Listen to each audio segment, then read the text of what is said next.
देश के माननीय सर्वोच्च न्यायालय ने जो फैसला दिया है, ये फैसला दिल्ली के 2 करोड़ लोगों की जीत है।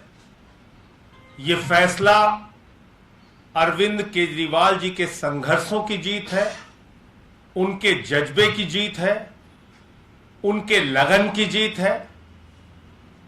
और जो धुन अरविंद केजरीवाल जी के मन में थी, जो लगन थी, जो इच्छा शक्ति थी कि नहीं, हमें दिल्ली के 2 करोड़ लोगों के लिए वो सब कुछ करके दिखाना है जो सपना हमने देखा है, जो सपना आम आदमी पार्टी ने देखा है।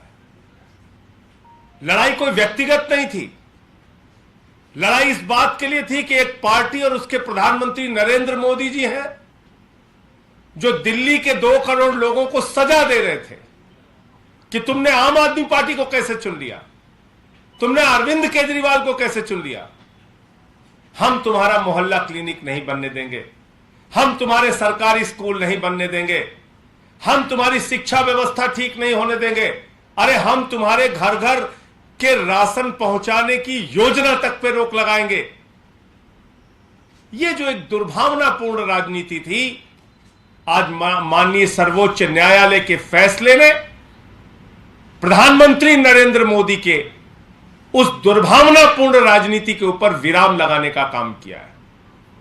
और इस फैसले ने यह भी साबित किया है कि किस तरीके से केंद्र की सरकार, नरेंद्र मोदी जी की सरकार, लोकतांत्रिक ढंग से प्रचंड बहुमत से चुनी हुई अरविंद केजरीवाल जी की सरकार का गला घोट रही थी, किस तरीके से उनके काम में अड़ंगे डाल रही थी, किस तरीके से उनके काम में रोड़े अटका रही थी। यह आज इस फैसले से साबित हुआ है। तो इसके लिए दिल्ली के वो 2 करोड़ लोग जो अपने लाल अरविंद केजरीवाल के साथ हर परिस्थिति में खड़े रहे, वो सब बधाई के पात्र हैं। अरविंद केजरीवाल जी और पार्टी का एक एक कार्यकर्ता, वो सारे लोग बधाई के पात्र हैं जो इतनी दुश्वारियों में, इतनी मुसीबतों में भी दुनिया के अंदर एक बेहतरीन सरकार चला के दिखाया। केजरीवाल जी का गुनाह क्या था, क्या गलती थी उनकी? उन्होंने कहा हमें दिल्ली के सरकारी स्कूल अच्छे करने हैं। कौन से सरकारी स्कूल? जो केजरीवाल साहब के मुख्यमंत्री बनने के पहले जिन सरकारी स्कूलों में मकड़ी के जाले लगे हुए थे, वहां टाट पट्टी पर बच्चे बैठ के पढ़ते थे, बच्चियों के लिए टॉयलेट का इंतजाम नहीं था।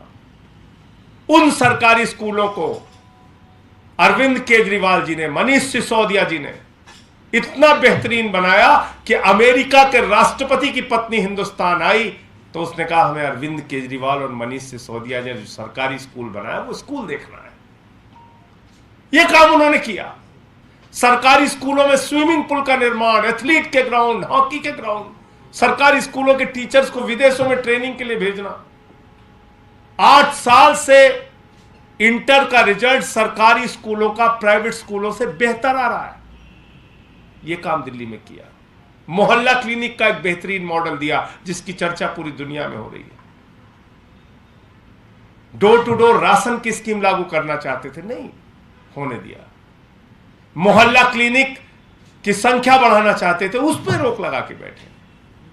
हर काम में रोड़ा, हर काम में रोक, हर काम में परेशान करना। लेकिन जो कहा जाता है कि सत्य परेशान हो सकता है, पराजित नहीं हो सकता, वो बात आज सब सच साबित हुई। और यह भी सच साबित हुआ, लोकतंत्र के अंदर, डेमोक्रेसी के अंदर जनता मालिक है और जनता के द्वारा चुनी गई सरकार ही सर्वोपरि है। कोई एलजी, कोई लाट साहब, कोई राज्यपाल सर्वोपरि नहीं है। कोई लाट साहब बॉस नहीं हो सकता एक चुनी हुई सरकार के ऊपर। लेकिन एक अजीब खेल खेलते थे मोदी जी। 2 करोड़ लोग प्रचंड बहुमत से चुन के अरविंद केजरीवाल जी को भेजते थे, वो इनके ऊपर एक लाट साहब बिठाल देते थे, वो कहते थे डंडे से चलाओ।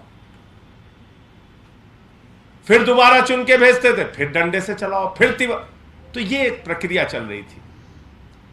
मैं प्रधानमंत्री जी से कहना चाहता हूं, प्रधानमंत्री जी आप इस देश के अभिभावक हैं।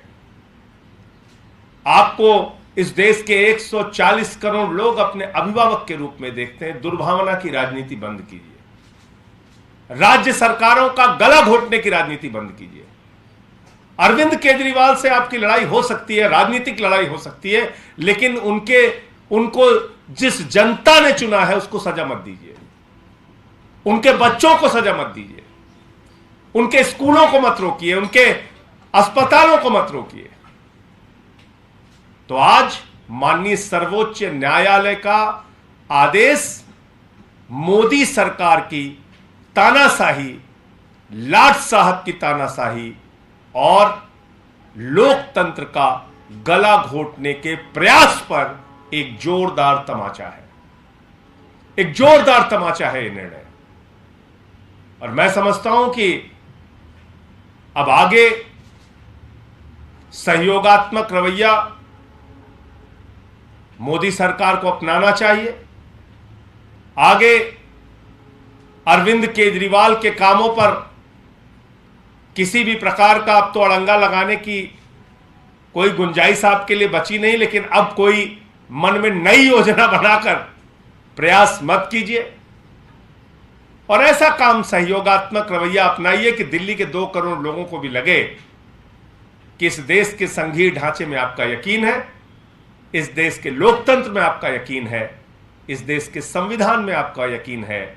और जिस संविधान ने एक सरकार बनाई, जिस जनता ने एक सरकार चुन के दिया, उस जनता को उस सरकार से हर प्रकार का लाभ अपने लिए लेने का अधिकार है। अरविंद केजरीवाल जी ने आज एक बड़ी अच्छी बात कही कि अब तक हमारे साथ यह होता रहा कि हमारे दोनों हाथ पैर बांध के स्विमिंग पूल में फेंक दिया और बोले कि तैर के दिखाओ, ओलंपिक का मेडल लेना है। इतनी विषम परिस्थितियों में इतनी दुश्वारियां हमारे सामने खड़ी की गई, उसके बावजूद इतना अच्छा काम करके दिखाया। अगर शायद ये बाधाएं नहीं होती तो आज दिल्ली की तस्वीर और बेहतरीन होती और अच्छे गति से, तेजी से काम हो सकता था।